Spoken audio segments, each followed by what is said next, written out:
Assalamualaikum warahmatullahi wabarakatuh. Salam guru penggerak, salam guru penggerak, salam guru penggerak, salam bahagia. Perkenalkan, nama saya Abdul Muhid, CGP Angkatan 8 dari SMP Negeri 2 Palimanan, Kabupaten Cirebon.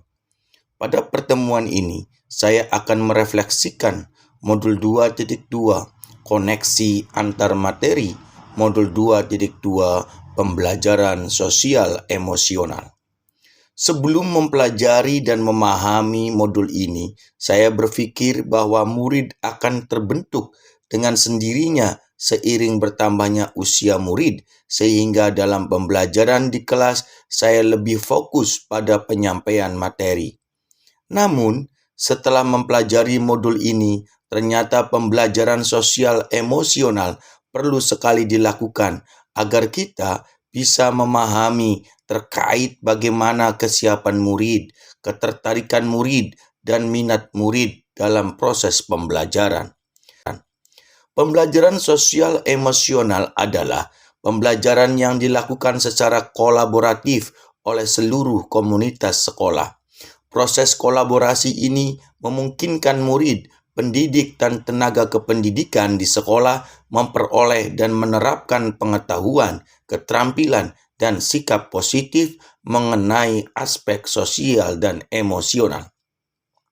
Sebelum berlanjut ke kompetensi sosial emosional, saya akan membahas kesadaran penuh dan kesejahteraan psikologis. Kesadaran penuh adalah perhatian secara sengaja pada kondisi saat sekarang yang dilandasi rasa ingin tahu atau tanpa menghakimi dan menebarkan kebaikan. Bisa diartikan juga bahwa kesadaran penuh adalah sebagai pondasi atau dasar 5 penguatan kompetensi sosial emosional. Pada prakteknya, kesadaran penuh dapat menggunakan teknik stop, yaitu S, stop, artinya berhenti sejenak. T, take a breath, artinya ambil nafas dalam. O, observe, artinya sensasi pada tubuh, perasaan, pikiran, dan lingkungan. B, proceed, yaitu selesai dan lanjutkan. Adapun kesejahteraan psikologis atau well-being adalah sebuah kondisi individu yang memiliki sikap positif terhadap diri sendiri dan orang lain, dapat membuat keputusan dan mengatur tingkah lakunya sendiri, dan dapat memenuhi kebutuhan dirinya dengan menciptakan dan mengelola lingkungan dengan baik, memiliki tujuan hidup dan membuat hidup mereka lebih bermakna, serta berusaha mengembangkan diri. Di sini kita bahas 5 kompetensi sosial emosional, di antaranya adalah 1. Kesadaran diri. Kesadaran diri adalah kemampuan untuk memahami perasaan emosi dan nilai-nilai diri sendiri bisa dilakukan dengan cara 1. Mengenali perasaan dan minat.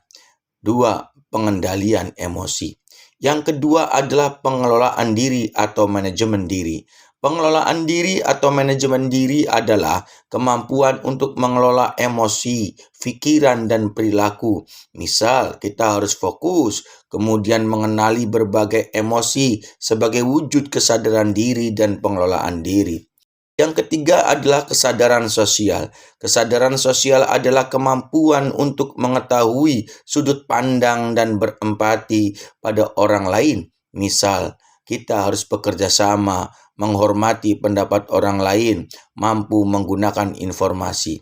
Yang keempat adalah keterampilan berelasi. Keterampilan berelasi adalah kemampuan untuk membangun dan mempertahankan hubungan yang sehat dan sportif. Misal, berempati dalam berinteraksi dengan teman, membangun relasi dan bekerja sama dalam kelompok, berkomunikasi dengan jelas dan efektif. Yang kelima adalah pengambilan keputusan yang bertanggung jawab. Pengambilan keputusan bertanggung jawab adalah kemampuan untuk mengambil pilihan dan membangun yang berdasar atas kepedulian. Misal, mengenali strategi untuk memecahkan masalah, mengerjakan tes yang diberikan guru, membuat tugas akhir yang harus dibuat. Adapun koneksi antar materi antara modul 1.1, 1.2, 1.3, 1.4, 2.1 dengan modul 2.2 itu saling terkait antara modul 1.1 sampai modul 2.2. Misal, modul 1.1 yaitu filosofi pemikiran Ki Hajar Dewantoro. Ini terkait dengan modul 2.2 yaitu pembelajaran sosial emosional. Artinya, guru dapat mengarahkan untuk mencapai kebahagiaan jika bisa mengelola emosi. Modul 1.2 yaitu nilai dan peran guru penggerak. Ini juga terkait dengan modul 2.2 PSE. Artinya, dengan pembelajaran sosial emosional, guru dan murid bisa mengelola emosi sehingga person dan nilai kolaborasi murid dan guru tercapai. Modul 1.3 yaitu visi guru penggerak. Di dalam modul ini juga terkait dengan modul 2.2 PSE. Maksudnya dengan menerapkan pembelajaran sosial emosional kita bisa mewujudkan visi guru penggerak sehingga bisa tercapailah profil pelajar Pancasila. 1.4 budaya positif. Ini juga terkait dengan modul 2.2 pembelajaran sosial emosional. Artinya dengan pembelajaran sosial emosional guru dan murid bisa memahami satu sama lain sehingga terbentuklah budaya positif, disiplin positif, keyakinan kelas maupun restitusi. Adapun modul 2.1 yaitu pembelajaran berdiferensiasi. Ini juga berkaitan dengan modul 2.2 pembelajaran sosial emosional. Artinya dengan pembelajaran sosial emosional guru dapat mengidentifikasikan emosi dan karakter murid sebagai dasar pemenuhan belajar murid berdasarkan konten, produk maupun yang lainnya. Demikianlah koneksi antar materi yang bisa saya refleksikan dari modul 2.2 pembelajaran sosial emosional. Terima kasih. Salam guru penggerak, salam guru penggerak, salam